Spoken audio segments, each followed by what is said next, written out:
할렐루야, 아멘. 지금 저와 여러분이 살아가고 있는 오늘의 세상은 경제 이익으로 인해 가지고 굉장히 두려워하는 사람이 많습니다.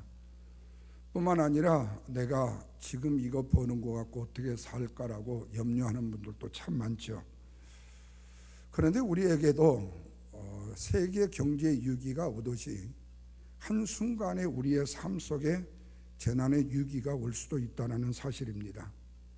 또 그 위기가 우리에게 올 때에 그 위기를 어떻게 벗어날 수 있을까 하는 것이 우리의 마음속에 또 가지고 있는 두려움이 될 수도 있겠죠. 그러나 이런 위기 때마다 생각해 볼 수 있는 한 애화가 있습니다. 독수리 이야기입니다. 태풍이 불게 되면요, 모든 동물들이나 새들이요 안전한 장소로 피신해 숨습니다. 그런데 유독 독수리만큼은요, 그 태풍, 그 심하게 바라오는 그 태풍을 뚫고요, 마치 우주선이 저 위로 올라가듯이요 창공으로 올라간다는 거예요. 얼마만큼을 뚫고 올라가다가 그 올라가는 가운데에요 그 날개가 찢겨진대요. 그리고 때로는요 눈을 다치기도 하고 몸에 상처를 입는데요. 그래도 하늘의 왕자라는 독수리는요 그냥 창공으로 해서 그냥 쏘 올라간다는 거예요. 그러면서 태풍 아래에 엄청난 그 폭풍을 피해 가지고 그 멋진 하늘 높은 곳에서 정말 아름다움을 맛보는 그런 하늘의 왕자 독수리 이야기가 있어요. 여러분, 하나님께서 저와 여러분에게도 때로는 위기와 어려움을 주실 수가 있습니다. 왜냐하면 우리의 인생을 흔들거든요. 이럴 때 우리가 평소 내가 의지했던 것이 무엇인가에 따라서 내가 믿음의 사람이 될 수도 있고 아니면 믿음이 없는 사람이 될 수도 있다라는 거예요. 그런데 우리를 위기 가운데 흔드는 것 중에요, 우리의 질병일 수도 있어요, 물질일 수도 있어요, 뿐만 아니라 우리의 운명일 수도 있습니다. 그런데 그럴 때 우리 안에 얼마만큼 내가 하나님을 의지할 수 있는 믿음의 확신이 있는가를 그때 내가 확인해 볼 수 있는 기회가 된다는 거예요. 다시 말하면 신앙인에게 위기라는 것은 내가 하나님을 얼마만큼 의지하며 사랑할 수 있는가를 시험할 수 있는 시금석이 될 수 있다는 말씀입니다. 오늘 본문의 말씀을 보시면 하나님께서 고린도 교회 성도들에게요 시험을 통해서 역사하시는 하나님의 은혜를 증거하시는 모습을 보게 되어져요. 고린도 교회 성도들은 아시다시피 예수를 믿기 전에는요 우상 숭배에 이끌려가는 삶을 살았던 사람들이었어요. 왜냐하면 고린도라는 곳은 바로 항구의 도심과 동시에 무역이 발달되어져서 각종의 물질 교환들이 엄청나게 많았던 그런 도시입니다. 그런 도시이다 보니까 결국에는요 이방의 우상도 들어오게 되고 각종의 물질 문명이 발달되는 모습들을 보죠. 그러다 보니까 이 고린도에는요 우상의 천국이었습니다. 그래서 오늘 본문 2절 말씀을 보시면 바울은 이렇게 말해요. 너희도 알거니와 너희가 이방인으로 있을 때에 말 못하는 우상에게 끄는 대로 끌려가는 삶을 살았지 않니? 라고 말을 해요. 다시 말하면 당시의 고린도 사람들이 말 못하는 우상에게 이끌려 살았다는 말씀으로 표현해 주어요. 한마디로 말하면 너희들은 우상을 숭배했다는 거예요. 그래서 사실은 고린도에요 이 음식은요 모두가 다 신전에다가 제사를 드리고 난 다음에 시장에서 파는 물건이에요. 그러니까 시장에서 파는 모든 물건이 신전에 제사를 드리고 나온 제물이에요. 그래서 그걸 사 먹을 수 있어요. 그만큼 우상 숭배가 아주 굉장히 성행했던 곳이 바로 고린도예요. 특별히 여러분, 예루살렘 성전이 돌 위에 돌 하나 남지 않고 다 하나님이 다 무너뜨리신다고 그랬죠. 그런데 지금 고린도로 가보면요 고린도의 교회, 이전의 고린도 교회는요 정말로 돌멩이 밖에 남지 않는 예배당 전체가 다 없어져 버렸어요. 그런데 참 신기한 것이 그 성벽이 무너져 가지고 깨지고 무너져 가지고 땅에 묻혔는데 그걸 나중에 개발을 해보니까 그거를 발굴을 해보니까 신기한 게 많아요. 그게 뭐냐면 성벽의 벽화가요, 전부 다 모든 음란물 그림으로만 다 그려져 있는 거예요. 그만큼 고린도가요, 우상 숭배와 타락의 도시였습니다. 그런데 이 고린도가 이랬다면 고대인들의 우상은 뭐냐? 바로 고대인들에게 우상은 내 삶의 원리와 방향을 제시해 주는 것이 바로 그들이 섬겼던 우상이었어요. 그러니까 우상 자체가 우리의 인생의 가이드, 역할의 안내자였다는 거예요. 그래서 풍요를 가져다 주는 바알의 신을 섬겼고, 미의 여신은 비너스를 섬겼고, 전쟁의 신인 아레스를 섬겼고, 사랑의 신인 에로스라는 신을 섬겼어요. 그러니까 만사 모든 것들이 움직이고 행동하는 것은 자신들의 쾌락과 즐거움을 위해서 자신들이 만들어 놓은 신이에요. 그러면서 이 신이 우리에게 풍요를 주고 기쁨을 주고 감사를 주고 축복을 주고 은혜를 준다. 그러면 자기들이 그렇게 우리에게 저 축복을 주는 신이라고 믿고 사는데 어떻게 하겠어요? 그런데 그런 신들의 지배를 받고 사는 그 사람들이 바로 말 못하는 우상의 지배에 이끌림을 당해서 사는 사람이었다. 그럼에도 불구하고 당시의 고대인들의 삶은요, 이 말 못하는 신이 죽으라면 죽어야 돼요. 이끄는 대로 살 수밖에 없었어요. 그래서 지금 바울이 고린도 교회 성도들에게 너희들이 밑바닥이 뭐인 줄 아니? 너희들의 본전이 뭔 줄 아니? 너희들의 베이식이 뭔 줄 아니? 너희들은 이전에 우상에, 말 못하는 우상에 끌려 사는 사람이었다는 과거를 말해주고 있어요. 그래야만이 뭐를 아는 거죠? 오늘의 나를 볼 수 있기 때문에 그래요. 여러분, 우리 흔히 우리나라 말로 개구리 올챙이적 시절 모른다는 말이 있잖아요. 이 말은 뭐예요? 그때 깨재지한 사람이 요즘에 돈 좀 벌고 권력이 좀 높아졌다고 이제는 눈에 뵈는 게 없는 사람도 있잖아요. 그런 사람들 보고 흔히 하는 얘기예요. 그렇다면 지금 바울이 고린도 교회 성도들에게 너희들이 이전에 말 못하는 우상에 이끌려는 삶을 살았다는 그 말은 뭐냐? 예수를 믿기 전까지 너희들은 세상의 우상에 이끌림의 삶을 살았던, 바로 우상이 너희들의 존재 가치의 베스트였던 삶을 살았던 사람들이지 않느냐 그래요. 근데 여기서 더 문제는 이거예요. 예수를 알았다고 하고 믿음으로 하나님의 자녀가 되었다고 고백을 함에도 불구하고 그들의 삶이 여전히 우상 숭배의 삶인과 동시에 우상에게 이끌림을 당하여 사는 삶이라면 어찌하겠느냐 이런 거예요. 실제로 바울이 지금 너희들이 말 못하는 우상에 이끌려 삶을 과거에 살았다는 말을 하고 있는 것은, 그렇다면 너희들이 나로 통해서 주의 복음을 전파받아서 너희들이 하나님의 사람이 되어서 하나님 아니면 죽고 못 산다고 했던 너희들이 이제는 왜 이전에 말 못하는 너희들이 섬겼던 우상을 하나님을 섬긴다고 하면서도 거리 따라갔느냐 그 말이에요. 이끌림을 당하여 살아가고 있느냐는 거예요. 그 근거를 3절에서 바울은 이렇게 말합니다. 다 같이 읽어보세요. 그러므로 내가 너희에게 알려주겠다는 거예요. 알게 하노니 하나님의 영으로 말하는 자는 누구든지 예수를 저주할 자라 하지 못하고 성령으로 아니하고는 누구든지 예수를 주시라고 할 수가 없다. 여러분, 바울이 이 말씀에서 말씀하는 것을 보십시오. 내가 너희들한테 분명하게 말하노니, 확실하게 말하노니, 정확하게 말하노니, 이 말씀이 뭐예요? 성령으로 말하게 하는 자는 예수를 절대로 저주할 수가 없어요. 그런데 성령으로 아니하고는 예수 그리스도를 누구도 주라고 말할 수도 없다.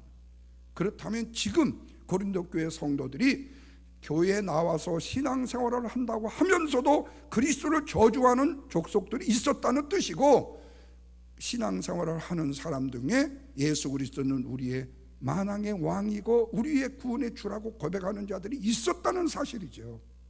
그래요, 지금 고린도 교회 성도들은요, 과거의 자신의 모습들을요 되새겨 주어야만 깨닫지 현재 자신의 모습에서 과거의 자신의 모습을 보지를 못하고 있어요. 그래서 내가 너희들에게 알게 하노니 말이에요. 다시 말하면 그들은 지금 현재 자기들이 믿고 있는 믿음이 얼마나 정확하고 얼마나 확실한 신앙인지를 아직 분별을 못하고 있다는 거예요. 그래서 사실은 고린도 안에 있는 세상의 원리와 세상의 우상들이 가득 차 있는 모습을 통해서 바울이 고린도 교회 성도들에게 이 내면을 찌르게끔 말하는 거예요. 그러다 보니까 그들의 삶에서 사람의 눈에는 보이지 않는 우상들이 그들의 삶 전체에 영향력을 끼치고 있었다는 거예요. 그런데 이런 사실이 당시에 고린도 교회 성도들에게만 있는 것인가 하는 거예요. 누가 있겠까요? 어디 아프리카 사람이요? 아니면 대한민국 사람이요? 아니요. 오늘 앉아있는 저와 여러분에게 돼요. 다시 말하면 믿음이 있다는 성도 되어준 우리에게도 냉철한 의미에서 한 번쯤은 말 못하는 우상을 내가 다 버렸고 나는 그리스도를 나의 주니로 삼았다고 생각했는데 오늘 내가 살아가는 삶의 방식을 보니까 말 못하는 우상에게 끌려다니는 삶을 다시 살고 있지 않나를 한번 다시 테스트해 보자는 거예요. 왜? 바른 믿음이라는 것은 세상의 원리를 뛰어넘는 겁니다. 그리고 하늘의 원리를 따라가는 거예요. 마치 태풍의 때에 모든 새들이 다 태풍 아래 안전한 보금자리로 숨었지만 독수리는 창공을 나는 것처럼 그리스도인들은 세상의 원리와 방법과 가치를 뛰어넘어서 하나님의 은혜의 창공을 나를 수 있어야 된다는 거죠. 뭔가 세상의 사람과는 달라야 된다는 거죠. 이런 믿음의 사람만이 세상이 다 뒤집어져도 다른 사람이 다 안 된다고 다 할 수 없다고 해도 하나님을 끝까지 믿고 의지하는 믿음의 사람이라는 거죠. 그러다 보면 어떤 태풍이 오고 어떤 고난이 오고 어떤 환난이 와도 여전히 든든하게 평안을 누리며 사는 삶을 산다. 고난이 오고 환난이 오고 그리고 태풍이 온다 할지라도요. 그러나 믿음이 없는 사람은 이 사실을 알 수가 있어요? 알지 못한다는 거예요. 그런데 오늘날 같은 때에 우리가 믿고 의지할 이는 누군가? 물가가 많이 올랐다, 경제적으로 이자가 높아졌자 등등의 말들을 하지만 우리가 그렇게 말을 한다고 해서 우리가 먹을 것을 안 먹을 수 없고 그렇다고 높은 이자가 됐다고 해서 페이먼이 내야 될 것을 못 낼 수 없잖아요. 이렇게도 저렇게도 우리는 살 수밖에 없어요. 조금 어렵고 힘들 뿐이지요. 그런데 이런 일들이 비단 지금이었나요? 이전에도 있었고 지금도 있고 앞으로도 있을 수 있는 일이에요. 또 어느 순간 되면요 또요 집값이 천정부지로 튀어가지고 그럴 때 한번 그냥 날싸하게 팔아가지고 딱 일금을 챙기면 괜찮을 텐데 또 그런 찬스를 또 놓친단 말이에요. 예. 어떤 사람들은 그런 재미도 잘 봐. 그래서 이사도요 5년 만에 6년 만에 다녀요. 여러분 한국 부동산 하시는 분들 에이전트들한테 이 얘기를 들어보면요 한국 사람은 자동차를 3년에서 5년에 바꾸고요. 또 한국 사람들은요 5년에서 7년에 집을 바꾼대요. 그래서 이전에 제가 타코마에 살다가 웨스터시에를 올라왔죠. 페드로에 있다가 웨스터시로 올라왔잖아요. 웨스터시에를 딱 오니까요 이전에 여기가 큰 교회가 몇 개 있었대요. 그 아래 바로 여기에 철공소가 그 배 이렇게 하는 철공소가 있어가지고 이민원분들이 다 여기서 그 당시에 아무리 적게 받아도 1시간당 15불에서 30불을 받았다는 거예요. 그래가지고 다 부자가 돼갖고 그분들이 지금은 다 벨브로 갔다는 거예요. 그러니까 전부 다 거쳐가는 거예요. 그러니까 부동산 그 에이전이 하는 얘기가 그래요. 한국 사람은 5년에서 7년이면 집 바꿔요. 근데 보니까 나도 그런 것 같아요. 나도 그런 것 같아. 근데요 미국 사람들은 한 번 살면요 마르고 닳도록 살잖아요. 다 그런 건 아니죠. 누가 다 그렇다고 그랬어요. 그런데 여러분 미국 사람들 중에 우리 아들 얘기를 들어보니까 켄터키의 그 농장 농장하는 분들 있잖아요. 할아버지 할머니죠. 이날 평생까지 비행기 한 번도 안 타보신 분들이 많대요. 그런 분들이 많대요. 그러니까 그만큼 세상의 변화에 변화무쌍한 사람들이 바로 우리들이에요. 그런데 문제는 뭐냐? 그렇게 자꾸 우리가 이용한다는 것은 바로 인간의 기교를 부린다는 거예요. 다시 바로 인간의 힘을 의지하고 인간의 방법을 자꾸 추구한다는 거예요. 가치를 추구한다는 거예요. 그런데 그것이 날마다 심하다 때마다 잘 되면 얼마나 좋겠어요. 성령님이 지켜주셔갖고. 근데 성령님이 잠시 외출을 하셨다거나 주무시고 계시다가 나 혼자 슬쩍 해버렸더니 그냥 폭삭 망하면 어떻게 되죠? 불쌍하게 그지없잖아요. 다시 말하면 위기를 헤치고 성공을 비상하는 믿음이 실종되어 버렸기 때문에 이런 일이 일어날 수 있다는 거예요. 뿐만 아니라 우리가 우리의 인생의 주인이라는 사실을 예수가 우리의 인생의 주인이라는 사실을 알지 못할 때가 많다는 거예요. 예수 그리스도가 내 생명의 주인이 되시고 우리의 삶을 책임져 주시는 분이시라는 사실을 안다면 어떤 위기에도 어떤 일에도 낙심하거나 좌절하지 않을 거 아니에요. 그렇다면 지금까지 우리는 믿고 의지하며 살아왔던 것은 예수 그리스도였는지 우상이었는지, 혹시 말도 못하는 우상에게 매여서 우리는 이리저리 휘둘리지는 않았는지. 그러나 성경은 뭐라고 말하죠? 우주 만물의 주인이시고 역사의 주관자는 누구시다고요? 하나님이시라고 말씀하시고 우리의 구원주 예수 그리스도라고 말씀하셔요. 이 사실을 믿으시기를 주님의 이름으로 축원합니다. 이것은 성령이 아니고는 고백할 수 없다라는 거예요. 성령이 아니고는 경험할 수가 없다라는 거예요. 그렇기 때문에 성령께서 저와 여러분의 인생의 삶을 책임져 주시고 인도해 주시고 보호해 주시고 우리의 자녀들 것이라도 책임져 주신다. 그래서 우리가 바라볼 분은 누구예요? 바이든 바라볼 게 아니라, 혹시 뭐 좀 줄까 어떨까 바라볼 거 아니라 우리가 바라볼 분은 오직 하나님 한 분이다. 성령의 역사하심을 바라볼 뿐이다. 성령의 은혜가 예수를 나의 구세주로 고백하게 하고 우리의 삶을 인도하는 놀라운 축복의 가이드가 되시기 때문에, 그래서 오늘 말씀은 우리에게 굉장히 새로운 길을 보여주고 있다고 말할 수 있어요. 그 길은 이전에 우리가 가보지 못했던 전혀 다른 길이에요. 다시 말하면 전혀 우리의 삶에 해법이 보이지 않은 것처럼 보여졌는데 이제 성령의 인도하심을 받다 보니까 그 역사의 길이 보여지더라는 거죠. 왜 그래요? 바로 주님이 인도하시는 그 길이기 때문에. 우리 중남 목사님, 제가 병원에 신방 가고 집에 신방 가서 같이 이 얘기를 하다 보니까 목사님이요, 저한테 내가 이제 말씀도 전하고 같이 이렇게 이 얘기를 하잖아요. 그러면은 목사님이 저보다 연배도 훨씬 높으시고 어쨌든 선배님이시잖아요. 말씀을 하시면요, 내가요 거기다 대놓고요 목사인데도 무슨 말을 못하겠어요. 왜? 목사님은 완전히요 하나님하고 그냥 아주 갑질 친구가 아니라 친한 친구 두 분 이렇게 된 것 같아요. 목사님 말을 들으면 나는 하나님 사이에 뭔가 좀 낀 것 같고 이끼가 좀 낀 것 같고, 목사님이 이래가지고 내가 무슨 말을 못하겠어요. 말을 못하겠어. 근데 제가 정말로 은퇴하면서 깨달은 것이 그거예요. 우리 목사님 그런 얘기 했잖아요. 너무 목회 열심히 하지 말라고요. 또 너무 열심히 뭔가 하지 말라고요. 그러면 누가 하신다고요? 하나님이 하시잖아요. 그걸 왜 몰라요? 다 알지요. 근데 첫째는 내가 하나님을 얼마만큼 사랑하느냐는 거예요. 내가 하나님을 얼마만큼 사랑하느냐. 근데 엄밀한 의미에서 보면은요, 내가 하나님을 제일로 사랑하기보다는요, 내가 세상을 더 사랑한 것이 많다고 말이에요.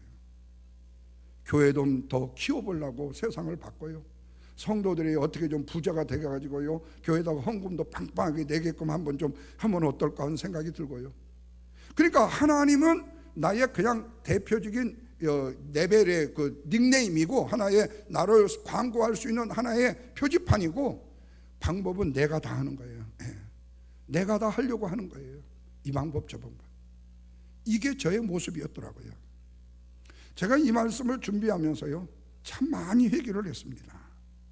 하나님이 예비해 놓으신 비밀이 있고 하나님이 인도하시는 성령의 역사하심이 있는데 내가 성령의 인도하심이 없다고 한 적이 있습니까? 예수 그리스도가 우리의 구원의 주가 되시지 않는다고 말한 적이 있습니까? 그런데 실제로 내가 말은 했지만 내 자신은 내 마음속에 제1로 하나님 사랑에 대한 믿음이 적었더라는 거예요. 이게 저 솔직한 고백이에요. 이제는 뭐 쫓아내도 괜찮으니까 이게 돼요. 자, 4절과 6절 보십시오. 은사는 여러 가지나 성령은 같고 직임은 여러 가지나 주는 같고 역사는 여러 가지나 모든 것을 모든 사람 가운데 역사하시는 하나님은 같으니, 자, 이 말씀에 보면 은사를 주시는 것도 성령님이고 직임을 주시는 것도 성령님이고 역사의 모든 것을 인도하시는 것도 바로 역사하시는 하나님이시다. 그렇다면 여기서 은사와 직임의 역사는 뭐예요? 은사와 직임의 역사는 성부, 성자, 성령 하나님께서 성도들의 삶 가운데 주시는 모든 것들을 다 말씀할 수 있어요. 그래서 그 은사는 우리가 선물이라고 말하는데, 그 안에는 하나님의 자녀들이 하나님 안에서 살아갈 수 있는 재능과 모든 은사들이 다 수반이 되어 있다. 그러니까 이렇게 하나님께서는 인간에게 각자의 사명을 위해서 직임을 주시고, 또한 하나님께서 그 일들을 이루시도록 역사하신다는 사실이에요. 그래서 여러분, 내가 많은 것을 가지고 있을 때 많은 것을 불릴 수 있을 수도 있어요. 근데 표적이 적어요. 표적이 덜 나요. 근데 적게 가지고 있을 때요, 조금만 불려도요 표식이 확 나요. 여러분, 우리 교회 이 예배당 자리에요 5가정만 오면요 예배당이 꽉 차버려요. 딱 지금 5가정 모자라 우리 예배당에 지금요. 그게요, 여러분 목회하면서 경험해봐요. 제가 안양 덕천교회로 개척해가지고요, 조금 예배당 큰 데로 지하에서 옮겼어요. 교인 늘어나서요. 근데요, 매 주마다요 장우자가 보통 7명, 8명이 앉아요. 한 줄에요. 이전에 몇 자리에 비어 있었거든요.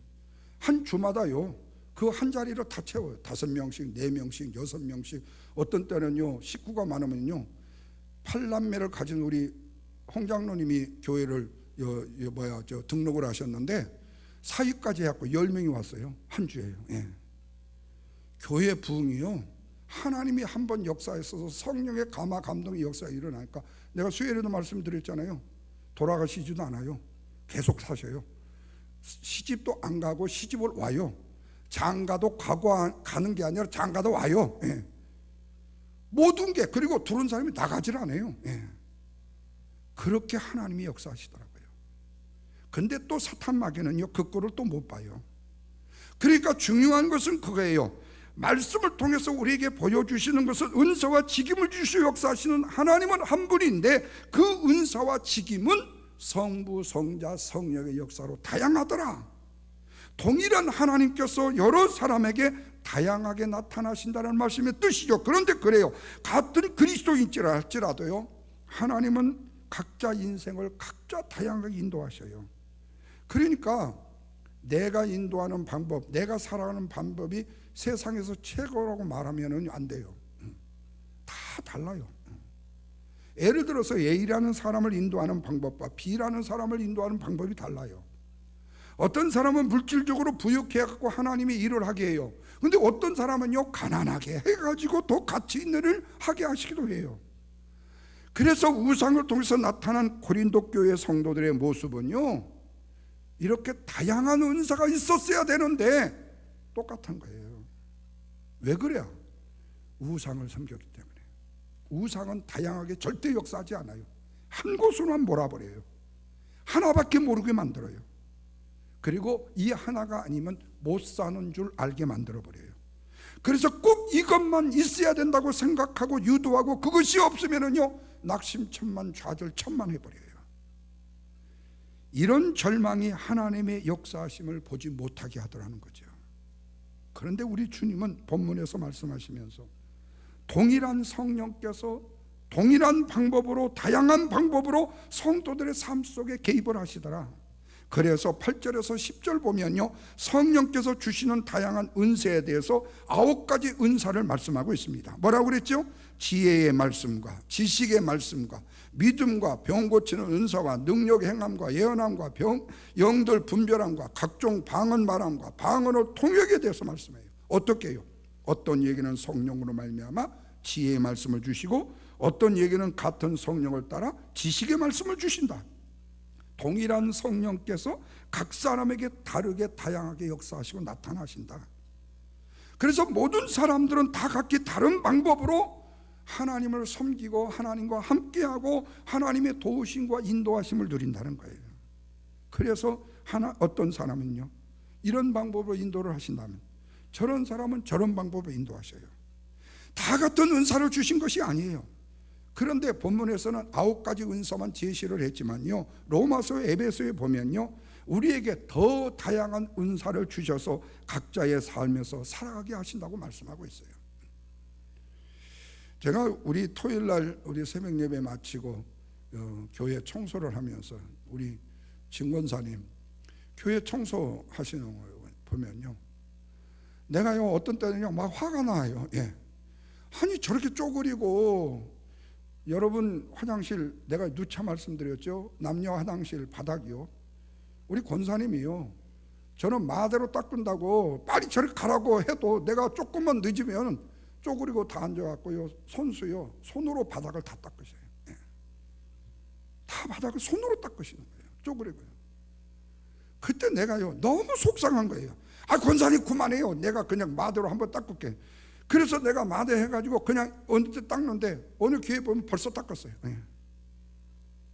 근데 참 그래요. 우리 권사님은 마대보다도 앉은 게 더 편안했을 생각하는데 내가 보는 옆에 입장에서는요 너무 마음이 아파요. 예. 꼭 저렇게만 하셔야 될까? 그러면 이제 우리 진장로님은 이제 장하다고 생각이 안 들고 짠하니까 또 이제 거기다 넣고 이제 또 한 말씀 하셔. 한 말씀 하셔. 근데 그게요 또 인력으로 안 되나 봐요. 예. 여러분 교회 안에 마찬가지 아니에요? 우리가 한 교회를 섬기는 성도들의 방법을 보면요 다 다양하잖아요. 근데 그 다양한 방법을요 다른 방법으로 생각하지 말고 하나님을 섬기는 그 방법에 바로 다양한 은사를 주셔서 각양각색으로 섬긴다고 생각하면 돼요. 그러면 이런 은사를 주신 목적이 뭐냐는 거예요. 7절입니다. 다 같이 읽어보십시오. 각 사람에게 성령의 나타나심을 주심은 뭐하게 하려 함이라? 유익하게 하려 함이라. 다시 말하면 각 사람에게 은사를 주신 이유는 유익하게 하려 함이라. 그러면 누구의 유익을 위한 것인가? 고린도전서 10장 24절은 누구든지 각자의 유익을 구치 말고 남의 유익을 구하라는 말씀을 볼 때에 하나님께서 각 사람에게 은사를 주시는 이유는 나만을 위한 것이 아니라 남을 위해서 사용하라고 주신 것이다. 근데 이것만이 아니요, 고린도전서 10장 31절에 보면 그런즉 너희가 먹든지 마시든지 무엇을 하든지 뭐로 하라고 했죠? 하나님의 영광을 위해서 하라. 은사를 주신 목적도 하나님의 영광을 위한 것이다. 그래서 하나님은 우리로 하여금 사명을 따라서 살기를 원하시는 거예요. 그런데 여러분 중요한 핵심이 있어요. 사명의 사람은요 결코 죽을래야 죽을 수가 없어요. 사명을 따라 사는 사람은요 어떤 경제적인 위기, 어떤 협박, 어떤 위협에도 불구하고요 절대로 그냥 죽지를 않아요. 절대로 그냥 죽지 않아요. 사도행전 27과 28장에 보면요 바울이 죄수의 신분으로 로마로 압송되잖아요. 가다가 뭘 만났죠? 유라굴로 태풍을 만났잖아요. 그 광풍으로 인해 가지고 그 배에 승선했던 직원, 군인, 죄수들은요 무려 10나흘 동안, 보름 동안 아무것도 못 먹었어요. 자지도 못했어요. 그때 하나님께서 뭐라고 말씀하시는 거예요? 바울아 두려워 말라. 네가 가이사 앞에 서야겠고 하나님께서 너와 함께 행선하는 자를 다 너에게 주시리라 그랬어요. 선장이 있거든요. 지키는 군인이 있거든요. 거기에요 뛰어난 사람 다 있거든요.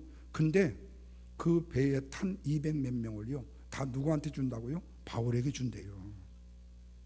그러면 하나님께서 그런 태풍 가운데서도 살려두시는 이유가 뭐냐? 바울이 감당해야 될 사명이 있기 때문이다. 다시 말하면 사명이 그를 살게 하는 것이다. 바다의 주변에 풍랑이 그를 죽이거나 살린 것이 아니라 그 엄청난 풍랑을 2주간이나 겪으면서도 이 세상에 어떤 방법으로도 극복할 수 없는 풍랑인데 그럼에도 불구하고 풍랑은 조금도 바울의 생명을 상하게 할 수가 없었다는 거예요. 왜? 그 사명의 주관자, 생명의 주관자는 바로 누구기 때문에요? 하나님이시기 때문에. 그래서 사명을 잊지 않고 감당하는 바울은 그 사명으로 인해서 살 수가 있었다는 거예요. 그렇다면 오늘 우리는 뭐예요? 우리에게 주어진 저마다의 은사를 잘 발견해야 돼요. 그리고 그 은사를 위해서 최선을 다해야 돼요. 잘됐다 못됐다 말할 필요도 없어요. 우리의 생명은 하늘을 날아다니는 참새 한 마리도 하나님의 허락이 없이 떨어지지 않듯이 우리를 책임져 주시기 때문에. 자, 마지막 11절 보십시오. 이 모든 일은 각 성령이 행하사 그 뜻대로 각 사람에게 나누어 주시느냐. 뜻대로 각 사람에게 나누어 주신다. 은사는 성령께서 주신다. 그런데 뜻대로 주신다. 성경의 다른 해석을 보면 성령님은 자기가 원하시는 대로 이런 은혜의 선물을 이렇게 저렇게 나누신다라고 번역하고 있어요. 그래요. 은사로 주시는 분은 누구예요? 성령님이에요. 전적인 권한이에요. 그러면 누구에게 무슨 은사를 주시느냐? 그것은 성령님이 원하시는 대로 그 사람에게 그 은사를 주시는 거예요. 뜻에 따라서요. 우리의 요구나 간청에 의해서 주어지는 것이 아니고 어떤 사람에게는 지혜를 주시고 어떤 사람에게는 능력의 행함을 주시고 어떤 사람에게는 섬김의 은사를 주시고 어떤 사람에게는 방언의 은사를 주신다. 다시 11절 보십시오. 이 모든 일은 같은 한 성령이 모아서 행하사 그 뜻대로 각 사람에게 나누어 주신다. 은사는 내가 선택하는 게 아니다. 내가 구한다고만 주시는 것도 아니다. 전적으로 하나님의 권한으로 주시는 것이고 우리는 다만 우리에게 하나님이 주신 은사를 뭐 할 뿐이죠? 발견할 뿐이라는 거예요. 사랑하는 성도 여러분, 결론입니다. 오늘 우리에게는요, 하나님이 저와 여러분의 각자에게 주신 은사를 개발해야 될 사명이 있어요. 책임이 있어요. 그리고 주어진 사명을 감당해야 될 책임이 있어요. 그런데 하나님의 일을 잘 감당하라고 은사도 주시고 사명도 주세요. 두 가지라고 그랬죠. 첫째는 하나님의 영광을 위해서, 둘째는 남의 유익을 위해서. 세상이 어렵고 힘들다고 말을 하든 안 하든 상관이 없어요. 여전히 우리가 관심을 가져야 될 것은 어렵다는 위기의식에 두렵고 움츠러드는 것이 아니라 하나님의 말씀을 확인하고 그 사명을 감당하기 위해서 내 인생을, 내 삶을 다시 한번 하나님 앞에 내던져 헌신하는 것이라. 무려 열나흘 동안이나 유라굴로 태풍 속에서 고난이 있었더라도 결코 잊지 않은 것은 내게 주신 사명이 무엇인가를 잊지 않았다는 거예요. 그래서 바울은요, 그렇게 로마를 가고 싶었잖아요. 근데 성령이 계속 막았어요. 그런데 결국에 가기는 가요. 언제요? 죄수로요. 그래서 그가 로마의 감옥에 갇히면서 제일 먼저요, 로마를 변화시키는 기적은 어디서 일어났냐? 평민들부터, 가난한 사람부터 복음이 전해지냐? 아니에요. 로마는 특수하게요, 관료들부터 복음이 전해지기 시작했어요. 그래서 콘스탄틴 대제를 통해서요, 그 칙령을 통해서요, 기독교의 칙령이 내리게 되어지는 거예요. 이게 바로 바울의 마지막 로마의 감옥에서의 사명이었어요.